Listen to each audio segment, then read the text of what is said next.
Tous ceux que vous aimez mourront. Et vous aussi. Et si c'était la meilleure nouvelle que vous ayez jamais entendue?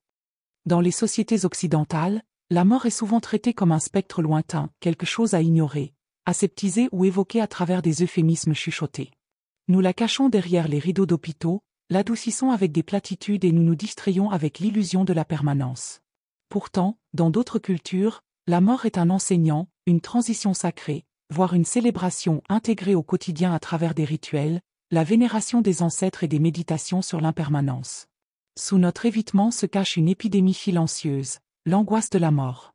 Les psychologues la reconnaissent comme un moteur fondamental du comportement humain, façonnant tout, de nos habitudes de consommation à nos peurs les plus profondes. Mais si notre refus d'affronter la mortalité était précisément ce qui émousse notre existence? La vérité est qu'embrasser la mort n'est pas une malédiction, c'est un catalyseur. Dépouillée de son stigmate, la mort devient une force clarificatrice. Elle aiguise les priorités, électrise le présent et entr'ouvre la porte à une vie vécue avec une intention assumée. Faire face à la mort, ce n'est pas se rendre au désespoir, mais désamorcer son pouvoir et reprendre possession de cette chose que nous gaspillons si souvent, le temps. L'angoisse de la mort, cliniquement appelée thanatophobie, représente une des peurs les plus primaires et universelles de l'humanité ou la terreur de la cessation, du néant, de l'inconnu ultime. Cette peur opère à des niveaux conscients et inconscients, se manifestant non seulement comme la crainte de notre propre mortalité, mais aussi comme la terreur de perdre ceux que nous aimons.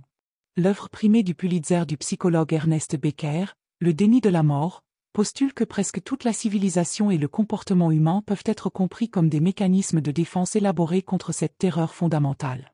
S'appuyant sur les travaux de Becker, la théorie de la gestion de la terreur démontre comment les gens renforcent leur estime d'eux-mêmes et s'accrochent à des visions culturelles du monde comme tampon psychologique contre la conscience de la mortalité. Les manifestations de l'angoisse de la mort sont souvent subtiles mais omniprésentes. Certains poursuivent le perfectionnisme, tentant de créer quelque chose d'immortel à travers des réalisations ou un héritage. D'autres deviennent adverses au risque, évitant les nouvelles expériences qui pourraient leur rappeler la fragilité de la vie. Beaucoup s'engagent dans ce que Becker appelait des « projets d'immortalité », se plongeant dans le travail, accumulant des richesses ou cherchant la gloire dans des tentatives inconscientes de transcender la mort.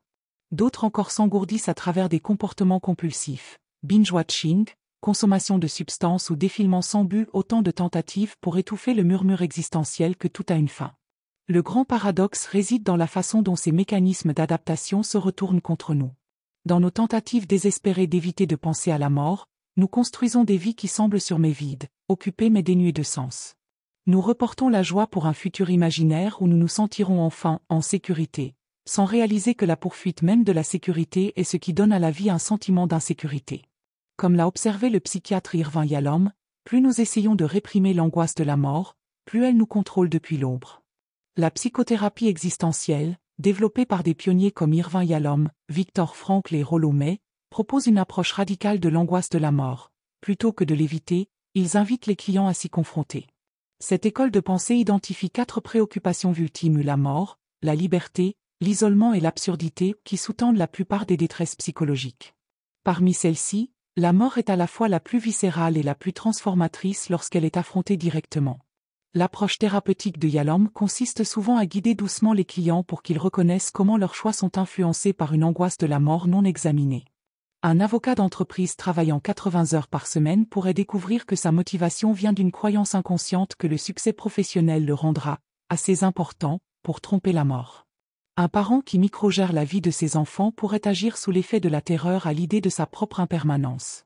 À travers ce que Yalom appelle des « expériences d'éveil », souvent déclenchées par des frôlements avec la mortalité comme des alertes sanitaires ou la perte d'être cher, les clients peuvent se libérer de ce que Kierkegaard appelait la « tranquillon par le trivial ».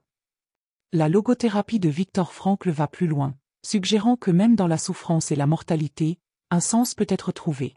Ces expériences dans les camps de concentration nazis l'ont conduit à observer que ceux qui survivaient avaient souvent une raison de vivre, que ce soit l'amour, un travail inachevé ou même la détermination à témoigner. Les techniques de Frankl aident les clients à découvrir leur « pourquoi », même face à la brièveté de la vie. Les thérapeutes existentiels modernes pourraient utiliser des outils comme l'exercice du lit de mort. Imaginez ce que vous regretteriez de ne pas avoir fait à votre dernier jour, ou la visualisation de l'éloge funèbre futur, pour aider les clients à aligner leurs actions présentes sur leurs valeurs les plus profondes. Les travailleurs en soins palliatifs comme Bronnie Ware, qui a documenté les regrets des mourants, révèle des constances frappantes dans ce que les gens déplorent à la fin de leur vie. Presque universel est le souhait d'avoir vécu authentiquement plutôt que selon les attentes des autres. Beaucoup expriment de la tristesse d'avoir tant travaillé qu'ils ont manqué l'enfance de leurs enfants.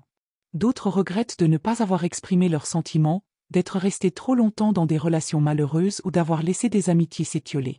Ce qui est frappant, c'est à quel point les gens regrettent rarement les échecs ou les embarras qui les hantent. Ce sont les risques non pris, l'amour non exprimé, les aventures reportées. Cette perspective du lit de mort sert de lentille clarificatrice extraordinaire. Lorsque nous internalisons vraiment que notre temps est limité, les préoccupations triviales disparaissent. Les disputes sur qui a raison semblent futiles lorsqu'elles sont pesées contre le temps limité avec les êtres chers. Les revers de carrière semblent moins catastrophiques lorsqu'on se souvient qu'ils ne sont que des chapitres isolés dans une brève histoire. Même les moments joyeux deviennent plus poignants lorsqu'ils sont reconnus comme des cadeaux éphémères plutôt que des dus. Le concept des échéances existentielles se transforme de morbide en libérateur. Au lieu d'un âge de retraite arbitraire ou d'un objectif futur lointain, et si vous n'aviez plus qu'un an à vivre? Comment passeriez-vous vos jours? Qui contacteriez-vous? Quels projets abandonneriez-vous? Il ne s'agit pas de créer une liste de choses à faire avant de mourir remplie d'expériences exotiques, mais d'identifier les éléments centraux qui donnent un sens à votre vie, et de restructurer votre présent pour les prioriser. Comme Sénèque nous avertissait, nous confondons souvent être occupés avec être en vie, remplissant nos jours tout en vidant nos vies. Les anciens philosophes stoïciens comme Marc Aurèle et Sénèque pratiquaient le memento mori, souviens-toi que tu dois mourir, non comme une fixation morbide, mais comme un exercice spirituel. Dans ses pensées, Marc Aurèle écrivait, tu pourrais quitter la vie dès maintenant. Que cela détermine ce que tu fais, dis et pense. Les stoïciens croyaient que la contemplation régulière de la mortalité était essentielle pour vivre vertueusement. Comment autrement éviter de gaspiller du temps sur des futilités si ce n'est en se rappelant la brièveté de la vie? Les philosophies orientales offrent une sagesse complémentaire. L'enseignement central du bouddhisme sur l'anicca, impermanence, soutient que la souffrance naît de l'attachement à ce qui doit inévitablement changer ou finir. Les bouddhistes tibétains pratiquent le maranasati, méditation sur la mort, visualisant la décomposition du corps pour cultiver le non-attachement. Les Japonais ont le mono no aware, la conscience poignante de la transience de la vie qui rend les fleurs de cerisier d'autant plus belles précisément parce qu'elles fanent. Les traditions indigènes du monde entier intègrent la mort dans le tissu de la vie. Le Dia de los Muertos au Mexique mêle le deuil à la célébration, les familles pique-niquant près des tombes, croyant que les morts reviennent leur rendre visite. Les cultures ouest-africaines entretiennent des relations actives avec les ancêtres à travers des rituels. De nombreuses tribus amérindiennes voient la mort comme un retour à la terre dans un cycle sacré. Ces traditions partagent un fil commun. La mort n'est pas une aberration à craindre, mais une phase naturelle à honorer, une qui donne forme et urgence à la vie. Commencez par un rappel quotidien. La pratique stoïcienne du memento mori peut être adaptée à la vie moderne. Peut-être une note sur votre miroir disant « ce pourrait être ton dernier jour » ou un fond d'écran de téléphone avec un rappel subtil de mortalité. Des invites de journal comme « que ferais-je aujourd'hui si je savais que mon temps était limité ?» peuvent révéler des désalignements entre vos valeurs et vos actions. Ensuite, réalisez un audit de vie. Listez vos principaux engagements temporels, travail, relations, hobbies, et évaluez à quel point chacun s'aligne avec vos valeurs les plus profondes. Puis éliminez ou minimisez sans pitié les « calories vides » de votre emploi du temps. Comme le conseille le psychologue James Hollis, demandez-vous pour chaque engagement, ce choix me diminue-t-il ou m'agrandit-il? Ayez les conversations courageuses que vous avez reportées. Écrivez la lettre aux membres de la famille dont vous êtes éloigné. Dites à votre ami ce qu'il signifie pour vous. Présentez vos excuses là où c'est nécessaire. Comme l'a dit Stephen Levine, si vous alliez mourir bientôt et que vous ne pouviez faire qu'un seul appel téléphonique, qui appelleriez-vous et que diriez-vous? Et pourquoi attendez-vous? Embrassez la prise de risque, compatible avec la mort. Pas l'imprudence, mais le genre de risque qui honore votre mortalité. Quitter l'emploi insatisfaisant pour poursuivre votre art, mettre fin à la relation sans vie, déménager vers l'endroit dont vous avez toujours rêvé. Comme l'auteur Todd Henry le suggère, demandez-vous régulièrement, quel est le coût de mon chemin actuel si rien ne change? Enfin, concevez vos jours avec intention. Créez un modèle de « journée parfaite ». Comment passeriez-vous 16 heures éveillées si vous aviez une liberté totale?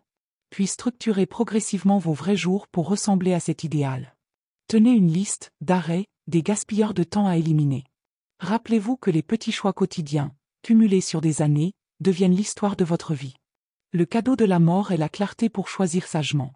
La mortalité n'est pas la cruelle limitation de la vie, c'est son clarificateur le plus honnête. La conscience de la mort ne diminue pas l'existence, elle l'aiguise, dépouillant le trivial et révélant ce qui compte vraiment. Lorsque nous arrêtons de fuir l'inévitable, nous commençons à vivre avec l'urgence, la profondeur et l'authenticité que tant ne découvrent que lorsqu'il est trop tard. Steve Jobs, face à sa propre mortalité, l'a dit simplement, « Se rappeler que vous allez mourir est la meilleure façon que je connaisse pour éviter le piège de penser que vous avez quelque chose à perdre. Vous êtes déjà nu.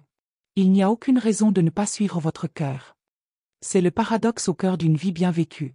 Ce n'est qu'en acceptant que nous mourrons que nous apprenons enfin comment vivre. Alors laissez la mort être votre boussole, pas votre ombre. Qu'elle vous tire de la distraction et vous amène à la beauté crue et fugace du présent. Qu'elle réduise au silence le bruit des attentes des autres et amplifie votre propre vérité. Comme l'a écrit Marc Aurèle, ce n'est pas la mort qu'un homme devrait craindre, mais il devrait craindre de ne jamais commencer à vivre. Voici donc la conclusion ultime. La mort est le miroir dans lequel la vie devient la plus visible. Fixez-la sans flancher, et vous verrez avec une clarté à la fois terrible et merveilleuse, ce que vous êtes censé faire de votre bref et flamboyant temps ici. Maintenant, la seule question qui reste est, que ferez-vous de cette connaissance ?